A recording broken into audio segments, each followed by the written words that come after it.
Good morning. This is Michael Bailey at the Harmony Library, and today we're going to do a Google Docs lesson on alignment and line spacing. So we're going to focus on these two buttons on the toolbar this morning. So alignment has to do a lot with style and what kind of style that you want to present in your document. Sometimes teachers will ask you to present a document in a certain way. Certain types of document need to be done in a certain style.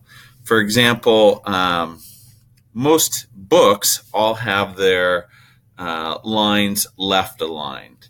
But sometimes like a poem, like this particular poem that I'm using today by Robert Frost, The Road Not Taken, a nice style is to have it center aligned. So if you look at this button and it drops down, it says align. There's a little arrow that points down, and if you click on that, it gives you 4 different options for alignment. Left align is how it currently looks like. I click on it, it stays there. If I click on it again, this shows center alignment. And I click on it, and the document is center aligned. And that's nice for a poem. Sometimes you might want to have the style have something right aligned. Many times in presentations now, there are right aligned things, and it's just a style that people like. Justify is the last one, and that's also a style where it looks clean and even on both sides of the document. And so a poem, this won't work very well, but I added a second document down below here, an article I got off of Newsela for about a new Harry Potter book, Fantastic Beasts 2.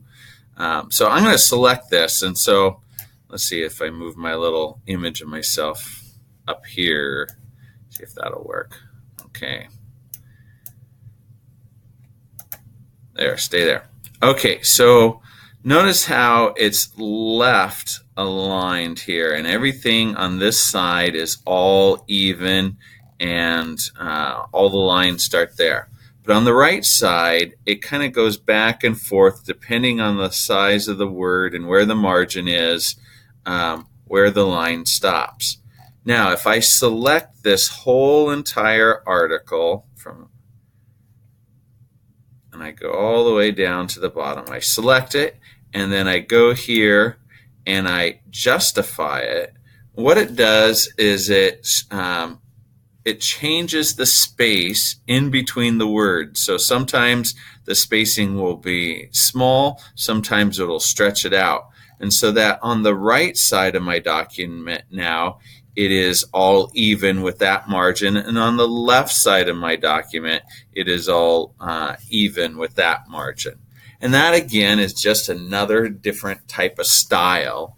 And sometimes you'll have an assignment where you want to create a style in your document. And these are the alignment tools give you those different options. Okay. The last one I want to talk about is line spacing. Line spacing has to do with how much space there is between sentences in a paragraph. So, for example, here the standard setting, default setting is 1.15 in Google Docs. If I went down to single, it brings it in a little closer. Sometimes for editing, you'll do double spacing so that if you print it out, a teacher or another peer can edit your document and can write in between the lines. It's great for editing purposes. So it's just another way of presenting your documents for different purposes. Many times teachers want you to save paper if you print out a document. And so they prefer just to leave it at this standard default 1.15 setting. And most times that's what you will leave it at. But there will be times maybe your instructor, your teacher will ask you to double space in order for peer editing to take place once you print out. Thank you. That's all for our lesson today. And next time, we're going to talk about inserting images in lesson 4. Thank you.